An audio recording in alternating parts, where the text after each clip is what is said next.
Bandeko na ngai, en tout cas na sepeli a trop comme na bino kolancele bino message. Tozomona na Congo ba élection oyo leka oyo e community tribalisme. Batutu balingi mutu nyonso a voter ka candidat moko, tandis que batu nyonso oyo ba postuler, batu nyonso oyo ba che ba candidature na bango, baza bandeko na biso ba congolais, ba che ba candidature.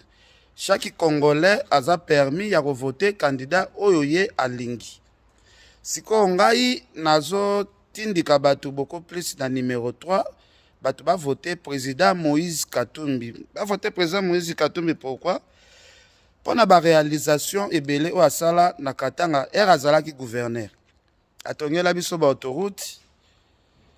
Asala a kitisa prix à Semoul. Asala atonga ba pont ya minene oyo va même ba konzi mboka ebele baleka na Congo batikala kotonga te atonga ba autoroute ya ba distance ba milai. Vraiment soki tozui président neti Moïse Katumbi tokozwa ba autoroute na mboka na biso RDC ekokoma mboka moko olongwe Kinshasa oketi Lubumbashi na chemin de fer. Tozana besoin bato baza na vision ya kosela biso ba chemin de fer. Batoneti ba président Moïse Katumbi.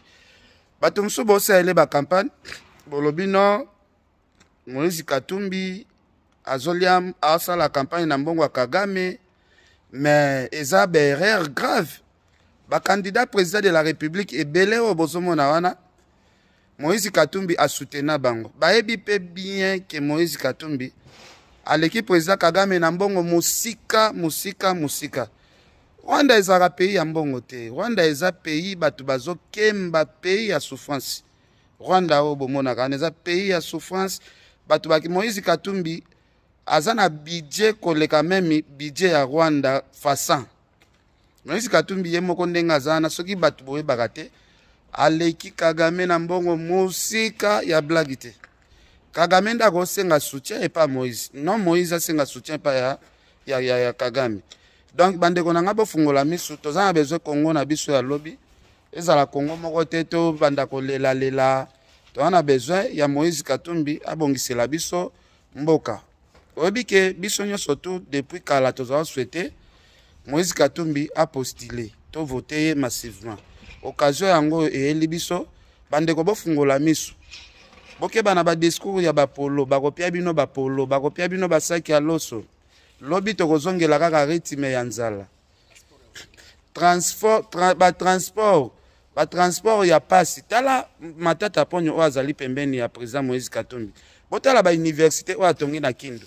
Na tamuke na 5 ans kaka Kabila pesaki ye a dirigé na premier ministre. Primature. Na primature tala matata ponyo biloko o atiki. Tomona ba premier ministre baleka ebele. Nga nazo préféré mutuneti matata ponyo azala en collaboration na Moïse Katumbi parce que matata ponyo pe aza tetia soki pena basangani basali featuring na Moïse Katumbi bandeko nanga bo comprendre eloko ekosalema na Congo alobi te peut-être nzambe kaka mutu atindeli biso Moïse Katumbi aya ko postuler po mboka na biso pe échanger mais faut abo fungola misu bolanda ba discours te bakomo sala Moïse Katumbi ba campagne étranger aza financé par Rwanda. Oh, mutango leki Rwanda na mbongo. Mutu wana leki Kagame na mbongo musika. Tala bako sabino. Moïse Katumbi leki Kagame na mbongo musika. Président Félix oyo azosala na ba discours na yeke bokeba na ba candidat bapaya. Moïse wana soutenait makasi oyo za ingratitude. Oh, président Félix osala les ingratitude grave. Félix Moïse Katumbi asunga IDPS trop na vie. Mais bino IDPS ti bozui pouvoir wana. Bozui ba gouverneur ya ba province nyonso botie baloba. Merci Kabila parce que Kabila la ki sa biso tribalisme boete. Bozui ba gouverneur ya partout botie baloba. Est-ce que ça le maka? Est-ce que ça le maka vraiment? Wana boloba ke bino boana souci ya Congo. Mboka pe Congola lembi na pe promesse. Bo nyonso bo prometaki Congolais, bo sa ele ata moko te. Siko bo senga ba voter bino partout bo kendo sala propagande. Oh, au monde biloko to prometaki bino ezoya na bateau, biloko to prometaki bino misusu ezoya na avion. Ya bino ekoya kaka, ekoya tala politique ya frappe ezalaka te.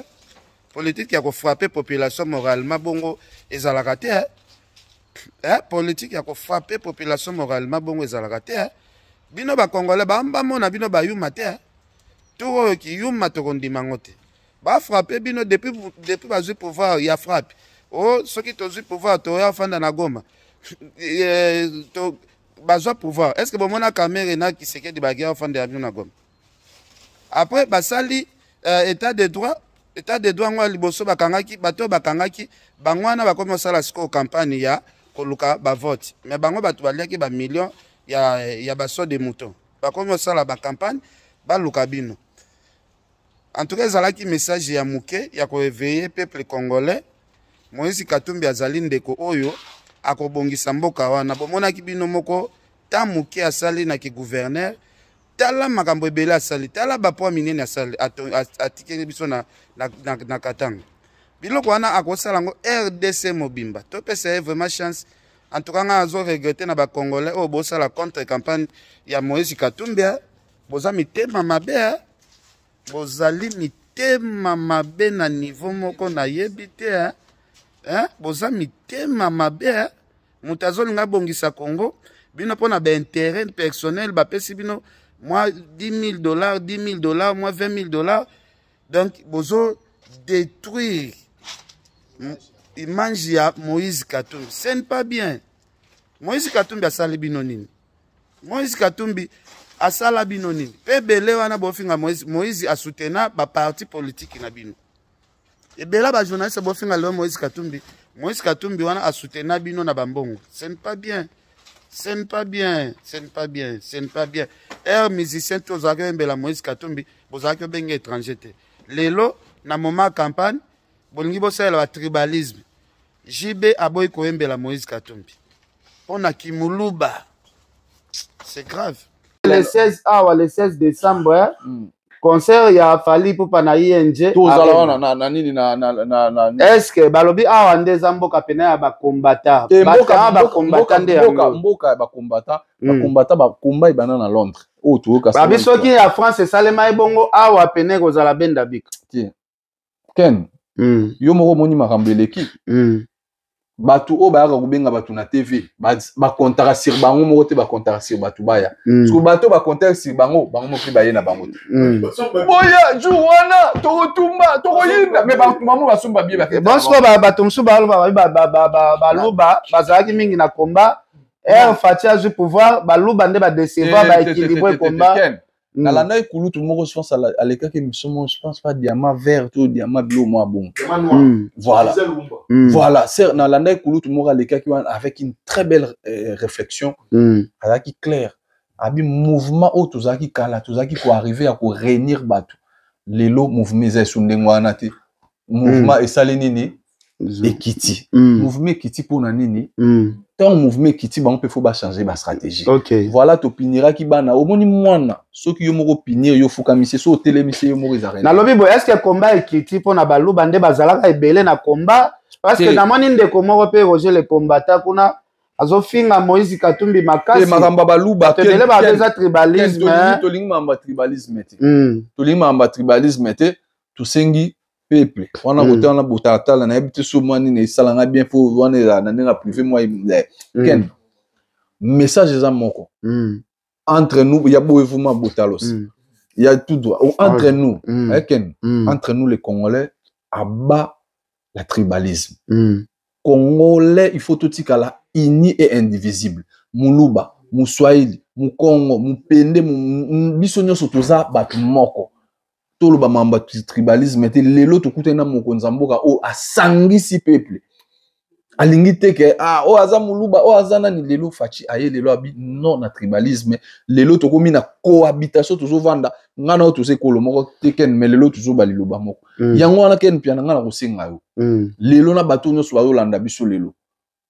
Aujourd'hui nous avons notre frère et notre sang le président Fachi Beton o aza bongo numéro 20 bozo mona président zo sala tourner pour une élection, elle libiso gratuité enseignement na lobaki yango, elle libiso gratuité à maternité, to moni réhabilitation ya ba mama emo o tozaki ko mona ba mpuku, ba mbwa ba kufa biloka salité kuna lelo mama emo o emoni était comment nango, makambo belé jo changer petit à petit, to pesa sous chance congolais les 20 jours en attendant boya ken na lakio yo za star est-ce que ken pesa une minute na message ya boye nazo ken pesa une minute na si senga mutu teke bo voter na choix na bino bozo ken bozo pesa batu bo sala boye pona d'intérêt na yo personnel peuple bango mo bazo mona ken ngai na lakio les 20 nazo ke Kinshasa OK na kozana na famille na nga mobimba na bengsi bango nyonso bayebi ke to baola le pa na nga le 19 les 20 biso so na tongo na loué 16 000 osombela la famille ngoni ken na koloba ebele te bakolala toke biso nyonso na tala yango